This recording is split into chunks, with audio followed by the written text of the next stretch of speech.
Hello friends, मैं रजनी सिंह उन्नति study academy पे एक बार फिर से आपका स्वागत करती हूँ। भारतीय संविधान करेंगे हम।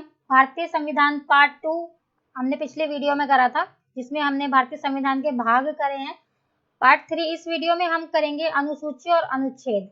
तो चलिए आज की क्लास हम जल्दी से शुरू करते हैं। भारतीय संविधान की अनुसूचियां। भारतीय संविधान में 12 अनुसूचियां हैं।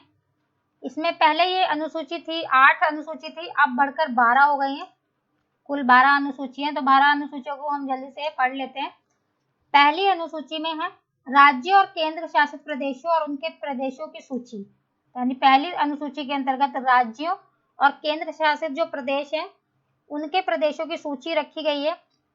दूसरी अनुसूची की बात करें तो इसमें राष्ट्रपति, उपराज्यपाल, राज्यों के अध्यक्ष, अध्यक्ष, लोकसभा उपाध्यक्ष और अध्यक्ष, उपाध्यक्ष, विधानसभा के अध्यक्ष, यानी कि जितने भी उच्च अधिकारी हैं जैसे सर्वोच्च न्यायालय के अध्यक्ष, न्यायाधीश, इन सभी के बारे में, और केंद्र शासित प्रदेश और उनके क्षेत्रों की सूची है। यानी इन दूसरी अनुसूची में कहा गया है कि एक राष्ट्रपति होगा, राज्यपाल होंगे और सर्वोच्च न्यायालय का एक न्यायाधीश होंगे और उच्च न्यायालय में न्यायाधीश होंगे। भारत के नियंत्रण महालेखा परीक्षक होंगे हर राज्य में, और केंद्र शासित प्रदेश और उनके क्षेत्र कौन कौन से हैं उनकी सूची है। बढ़ते हैं आगे। तीसरी अनुसूची में शपथ का प्रारूप है, यानी जितने भी उच्च पदाधिकारी हैं उनको शपथ दिलवाई जाएगी, उसका ब्यौरा दिया गया है। चौथी अनुसूची की अगर बात करें तो राज्यों की परिषद में सीटों का आवंटन, यानी कि राज्य जो है उनमें सीटें कितनी होंगी, उनका आवंटन कैसे होगा, उसका प्रावधान है। और पांचवी अनुसूची में अनुसूचित क्षेत्रों और अनुसूचित जनजातियों के प्रशासन और नियंत्रण का प्रावधान है। अनुसूचित जातियां हैं, उनके प्रशासन कैसा होगा और उनका नियंत्रण करने के लिए एक लिखित ब्यौरा है, वो पांचवी अनुसूची के अंतर्गत दिया गया है। छठी अनुसूची की तरफ बढ़ते हैं। इसमें असम, मेघालय, त्रिपुरा, मिजोरम, इन राज्यों में जनजातीय क्षेत्रों का प्रशासन का प्रावधान है। यानी कि जितने भी ये राज्य हैं जो ईस्ट में है, जैसे असम, मेघालय, त्रिपुरा, मिजोरम, इनमें इनके प्रशासन का प्रावधान जो है वो छठी अनुसूची के अंतर्गत रखा गया। यानी कि पांचवी अनुसूची में एससी से रिलेटेड टॉपिक रखे गए हैं कि एससी के लिए जो प्रशासन और नियंत्रण होगा वो कैसे होगा, और छठी अनुसूची में एसटी के लिए, यानी कि अनुसूचित जातियों के लिए क्षेत्र के प्रशासन उसका प्रावधान है। सातवीं अनुसूची की तरफ बढ़ते हैं। इसमें संघ सूची, राज्य सूची और समवर्ती सूची, यानी 3 सूचियां हैं, संघ और राज्य। संघ सूची में संघ से रिलेटेड ब्यौरा रखा गया है कि उनको कौन कौन से राज्य, कौन कौन से उनके अधिकार हैं, और राज्य सूची में राज्यों से संबंधित अधिकार बताए गए हैं। और समवर्ती सूची में दोनों को मिलते जुलते अधिकार दिए गए हैं कि इतने क्षेत्रों पे आप काम कर सकते हैं और इतने क्षेत्रों पे राज्य सरकार काम करेगी। तो बढ़ते हैं 8वीं अनुसूची की तरफ। 8वीं अनुसूची में मान्यता प्राप्त भाषाओं की सूची है। जिन भाषाओं को मान्यता प्राप्त है उन भाषाओं का लिखित ब्यौरा दिया गया है।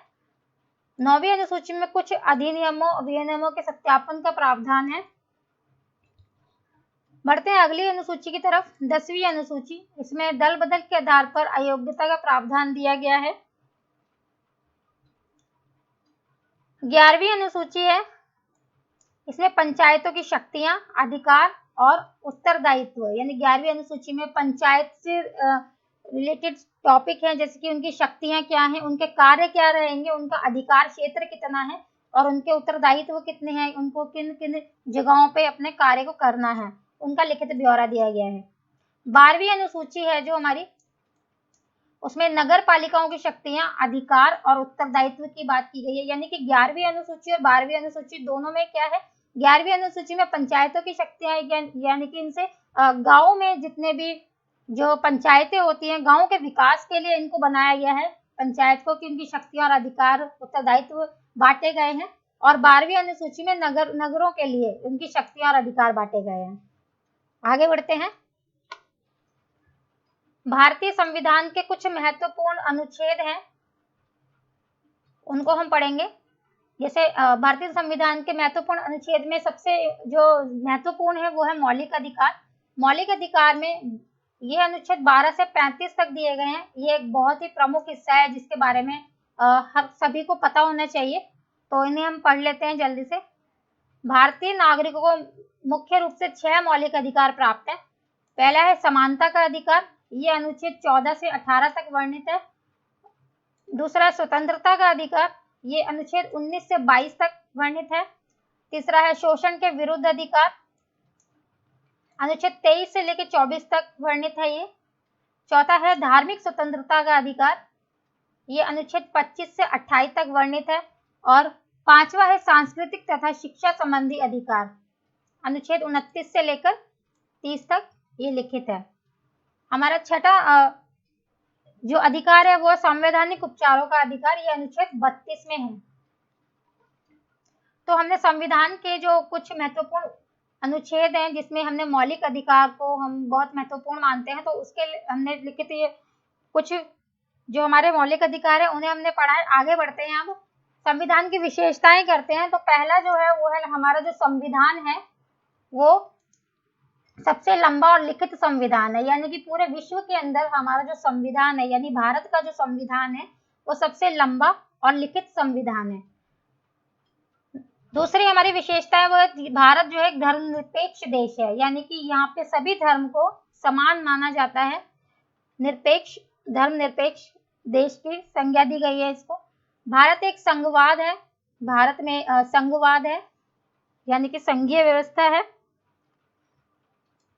सरकार का संसदीय स्वरूप है, यानी कि एक संसद है, उसी में ही सारे कानून और नियम बनाए जाते हैं जिसके द्वारा पूरे देश में लागू होते हैं। और एकल नागरिकता है, यानी कि भारत के अंदर एक ही नागरिकता का प्रावधान है, और बहुत सी देशों में आप देखेंगे दोहरी नागरिकता भी होती है, लेकिन भारत के अंदर एक ही नागरिकता है। अगली विशेषता है इसकी एकीकृत और स्वतंत्र न्यायपालिका। इसकी जो न्यायपालिका है वो स्वतंत्र है, निष्पक्ष न्याय करती है। अगली विशेषता है राज्य के नीति निर्देशक सिद्धांत। राज्य के कुछ नीति निर्देशक सिद्धांत हैं जो वर्णित हैं इसमें। मौलिक अधिकार अभी हमने करे थे, 6 मौलिक अधिकार प्राप्त है नागरिकों को, ये इसकी मूल विशेषता है। अगला है इसका सार्वभौम वयस्क मताधिकार, यानी भारत की सीमा के अंदर हर नागरिक को मत देने का अधिकार प्राप्त है। अगला है आपातकाल के प्रावधान। आपातकाल का प्रावधान जो है वो हमारे भारतीय संविधान में लिखित है, और ये भारतीय संविधान की कुछ विशेषताएं थी जो हमने करी हैं। आगे बढ़ते हैं, भारतीय संविधान के महत्वपूर्ण संशोधन। 1950 में संविधान की स्थापना के बाद अब तक कुल 104 संशोधन हुए हैं। तो इन संशोधन के बारे में हम फिर कभी किसी और वीडियो में विस्तार से पढ़ेंगे। आज की वीडियो इतनी ही थी। तो वीडियो अगर आपको अच्छी लगी हो तो चैनल को लाइक करें, शेयर करें, सब्सक्राइब करें, बेल आइकन को जरूर प्रेस करिएगा, जितने भी नोटिफिकेशन है वो आपको मिलते रहें। And thanks for watching.